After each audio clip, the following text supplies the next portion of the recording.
Hey there everybody, it's Caitlin, your geeky girlfriend. I want to start off this video by saying a big warm welcome to my new subscribers. Thank you all so much. We're getting closer and closer every day to that 100 mark.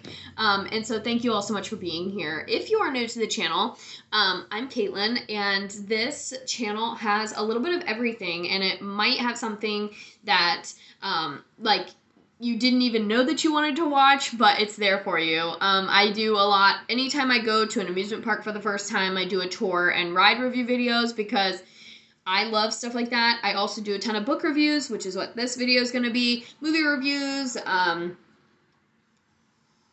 all kinds of different stuff. And I do have some ideas of how we can bring more sort of geeky things to the channel. So more news on that later. But today's video is going to be a little bit interesting. We're actually going to be reviewing a audiobook that I listened to a couple of weeks ago, and if you are new here, I've talked a lot about my 2024 goal. My 2024 goal was to read 24 books. Now for me, that means physical copies, read them cover to cover.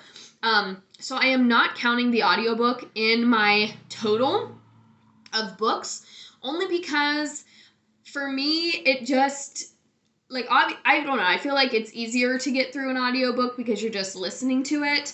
So for me, I'm not counting it in my total, but some of you out there might, and that is a-okay. But for me, it was not a physical book, so we're not going to count it. But I listened to this book with my grandma as we were going to and from Minnesota and a couple of weeks ago. And I say that only to let you know that this book is acceptable to read in mixed company. It's acceptable to listen to in mixed company.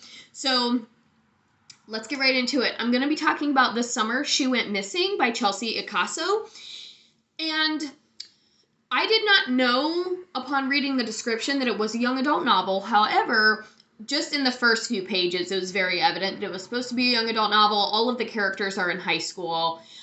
The oldest character, obviously, is the parents, and then there are a couple, in their early 20s. So it is supposed to be, a young adult thriller suspense, and the premise is it follows the main character, Paige, and the whole story is told from her perspective, and then her best friend, Audrey, ends up going missing at the end of a summer, and it's kind of got that Hamptons, Martha's Vineyard type of feel where these families live in different states, but then they come together every summer. Similar to The Summer I Turned Pretty, all of it's like that vacationer read of families coming together, and there's the country club scene, and they're very wealthy. It's a very nice area to vacation. They stay in this cabin, and yeah. So if you like that, those kind of tropes and storylines, this is one that would probably be good for you. And like I said, the whole thing takes place over the course of actually 3 different summers. There's a little flashback one, there's the main summer, and then another summer, the main summer where she goes missing, and then the year after that. So, and actually it might even be 2 years after that, but I forget some of the small details. Again, that's why we don't go into the full plot here. But overall, the writing style is fun. There was a lot of sarcastic humor in it, and the narrator did a good job of relaying. The narrator had good comedic timing and was good at relaying kind of some of the sarcasm. The overall major plot point, it proposed, we had a lot of theories while we were listening to it.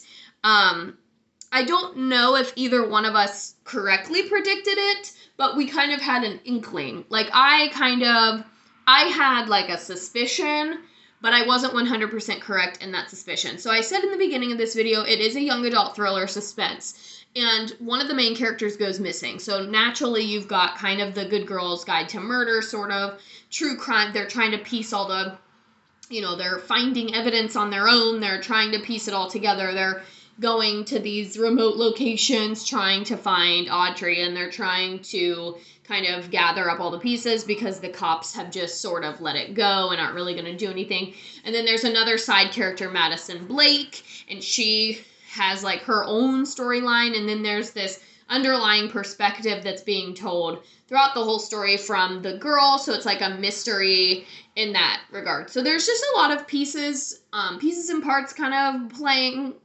playing into this storyline. But I think they work really well. And like I said, the writing style was fun.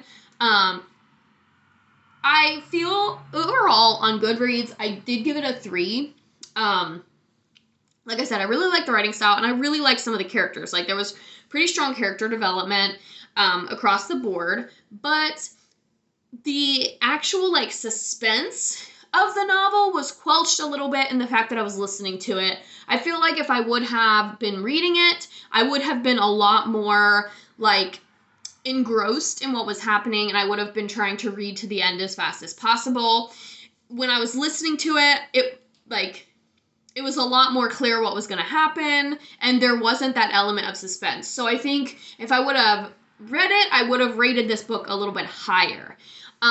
But just listening to it, it got a 3, because like I said, I lost some of the suspense, and some of the elements, like Paige's relationship status was pretty predictable. So there were a few things in there that I was like, yeah, okay, that's gonna be pretty stereotypical of a young adult novel, and it was. So, but overall, like I said, it was very easy to listen to in mixed company. By that I mean, like, there wasn't a ton of foul language, there wasn't any, like, really graphic sexual scenes or sexual encounters. It was just pretty mild, like PG-13 kind of violence. And there was some underage drinking at one point. There was mention of drugs at one point. And, well, actually, at a few different points in the story, drugs are mentioned, and, like, specifically, like, roofie type of drugs. So that is a little bit, like, but I think it still falls within the lines of, like, young adult. Like, it wasn't any more graphic than that, and it just kind of walks the line of, like, questionable.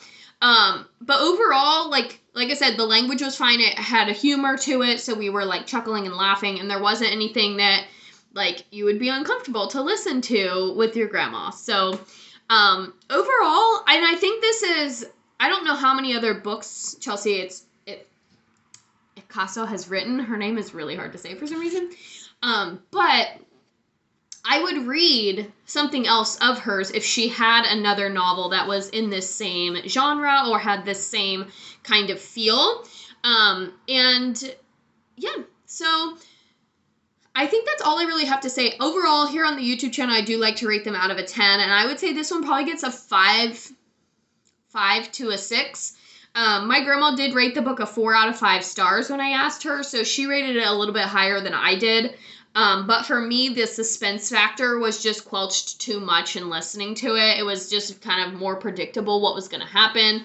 And I feel like if I would have been reading it, I would have had a little bit, like I said, more of that, like, jump scare, possibly. Or because I would have been, like, seeing it in my head. For some reason, I was much more able to, like, when I read, it's easier for me to visualize what was happening than when I was listening to it, which is odd.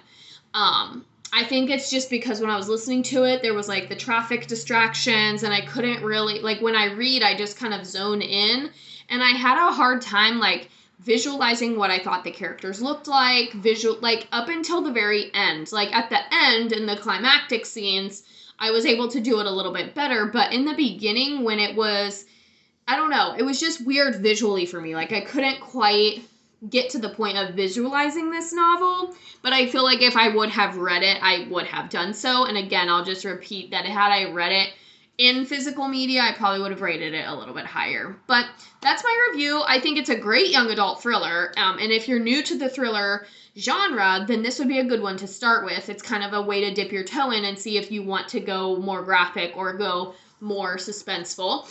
But I think that's all I have to say about this one. And it's a great summer read, so if you're looking for something, you know, if you're reading something right now that's not really hitting your needs, then maybe try this one. I do not know if it has a physical copy. I would assume, because I think most do, but I only listened to the audiobook and found it on Libby. So I think that's all I have to say for this one, but keep it here on the channel. If you like these videos, let me know in the comments if you've read this or listened to it and what your thoughts were, and let me know what I should read or listen to next. And until next time, I'll see you guys then. Bye!